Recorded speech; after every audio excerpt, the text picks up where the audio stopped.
Saya Sasra, melalui kanal YouTube ini insya Allah saya akan rutin membedah materi para stand up comedian. Semoga bermanfaat bagi siapa saja yang ingin menjadi seorang stand up comedian atau tertarik dengan stand up comedy.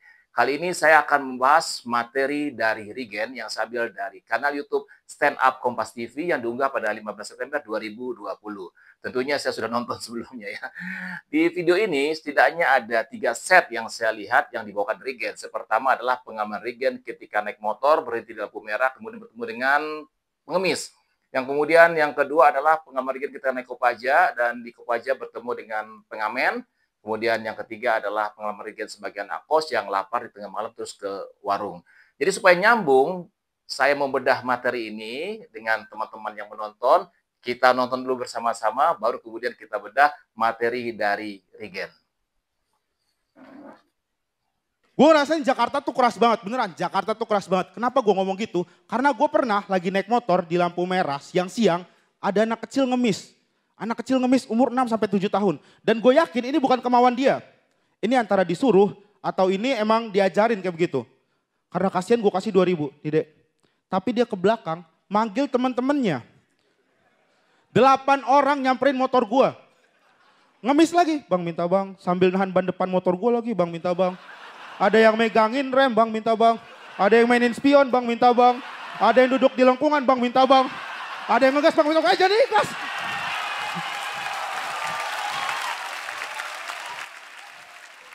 Enggak, bukan anak kecil, bukan di lampu merah doang. Di Kopaja, gue pernah lagi naik Kopaja nih ya. Lagi naik Kopaja, ada anak kecil itu ngamen. Tapi dia nggak nyanyi, jadi dia masuk begini.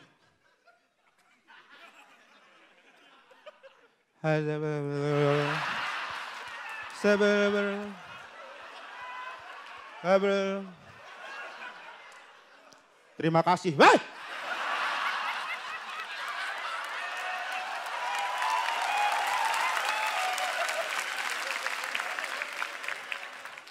Pas dia minta nggak gue kasih. Alasan pertama, gue manjain dia. Dan alasan kedua, kalau gue kasih, teman-temannya bakal datang kayak tadi.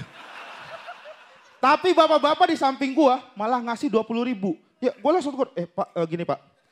Anak tadi pak cuman, bapak kasih 20.000, bapak manjain dia pak kalau kayak gitu. Terus bapak-bapak itu ngeliatin gue dari ujung rambut sampai ujung kulon, kejauhan. Dari ujung rambut sampai ujung kaki. Terus dia ngomong, adek gak ngerti seni.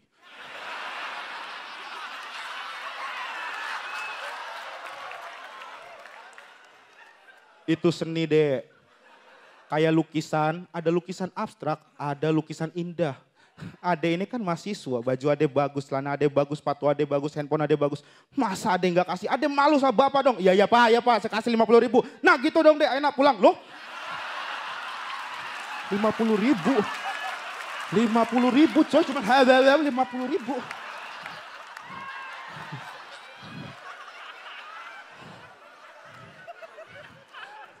Dan gue di Jakarta ini gue ngekos. Dan gue sama-sama anak kosan biasanya gue suka begadang gitu. Dan kalau gue udah begadang jam 2 atau jam 3 gue tuh suka ngerasa kelaparan gitu. Gue suka ngerasa lapar. Makanya gue selalu memutuskan untuk jalan ke warung, untuk jajan. Pas nyampe warung, ibu-ibunya tidur.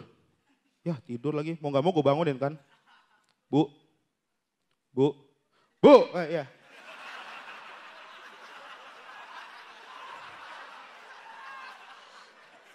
Iya dek, beli mie bu 1.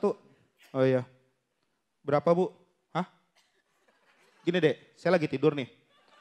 Ade bangunin saya cuma buat beli mie dek. Yang serius lah dek. Yaudah sama air mineral 1. Nih, berapa bu? Astagfirullahaladzim.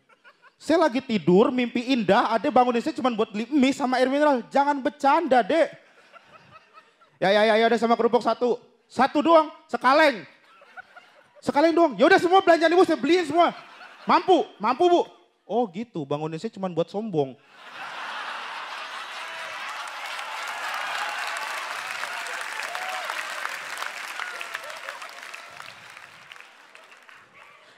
Gini bu, dari tadi saya ini salah mulu. Ibu ini sebenarnya kenapa sih? Ya gimana kamu gak salah, saya ini ketiduran nyariin yang punya warung. Loh.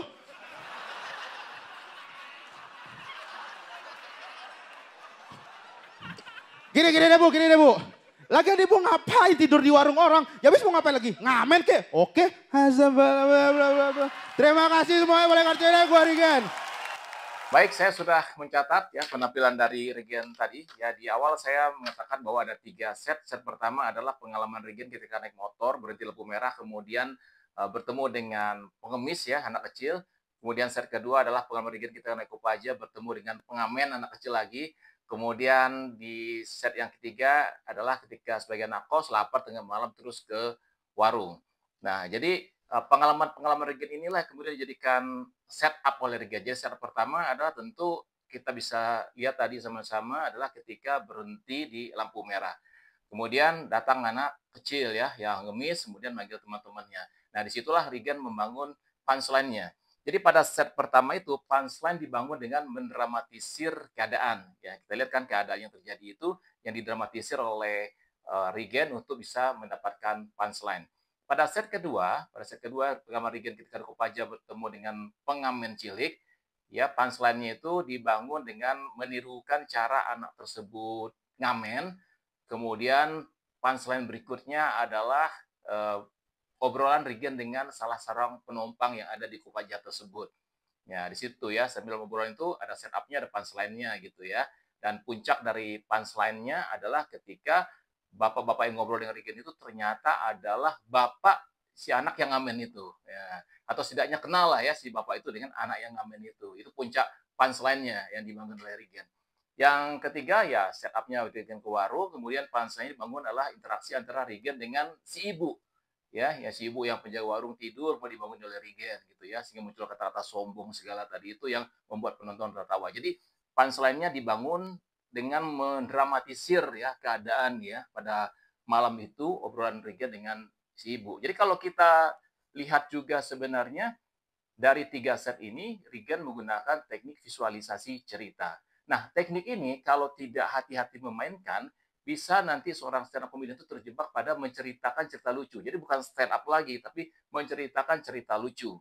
Nah, tapi kalau di sini dilihat, Regen sangat hati-hati memainkannya sehingga kita masih bisa bedah setup dan punchline-nya. Jadi set punchline-nya itu masih bisa dibedah. Kalau cerita lucu biasanya setupnya panjang, jadi untuk menuju punchline itu sangat jauh sekali. Tapi kalau tadi Regen antara setup ya pengalaman bertemu dengan pengemis pertama ke punchline-nya cepat ya, kemudian di Kopaja itu dialog itu dibangun dengan adanya setup punchline ya. Kemudian ada klimaks punchline-nya ketika bapak itu adalah ternyata anak yang ngamen. Lalu juga dengan ibu penjaga warung tersebut ya. Nah, itu yang dibangun oleh Regen. Bisa jadi setup yang dipakai Regen dalam materinya ini adalah berdasarkan pengalaman pribadi ya. Tapi tentu kalau kita lihat sudah didramatisir dan bisa juga dicampur dengan fiksi. Tapi kalau setupnya itu adalah hal yang memang dekat.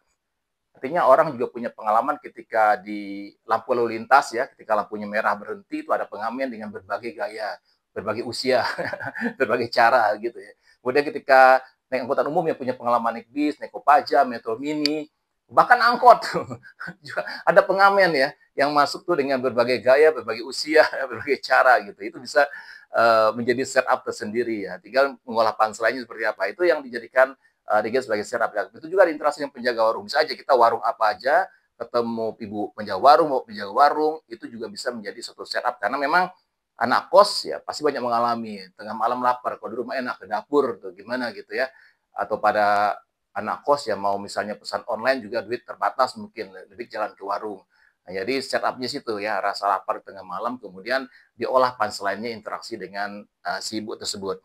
Nah, materi Regen ini bisa dinikmati oleh penonton kita lihat tadi karena persona, cara membawakan Regen dengan personanya memang pas juga. Regen di awal sudah membangun ya tentang dirinya dia, persona dia sebagai seorang anak rantau dari Bima gitu ya. Kemudian mempunyai pengalaman di Jakarta, mengawali membangun setup-nya gitu ya, membangun premisnya itu dengan Jakarta itu keras ya, sehingga penonton akhirnya terbawa pada situasi dan sebagian besar penonton juga bisa jadi merasakan ya apa yang dibangun pada setup yang dimainkan oleh Regen. Sekali lagi bagi yang ingin belajar menjadi seorang stand up comedian, teknik visualisasi cerita harus hati-hati membawakannya. Karena kalau nggak hati-hati nanti akhirnya kayak menceritakan cerita lucu atau telling jokes Ya, jadi stand up comedy itu harus tetap terdiri dari setup dan punchline. Jadi antara setup dan punchline itu sebaiknya cepat. Oke, segitu dulu. Insya Allah lain waktu kita akan bahas materi stand up comedy para stand up comedian lainnya. Saya Iwel Sastra.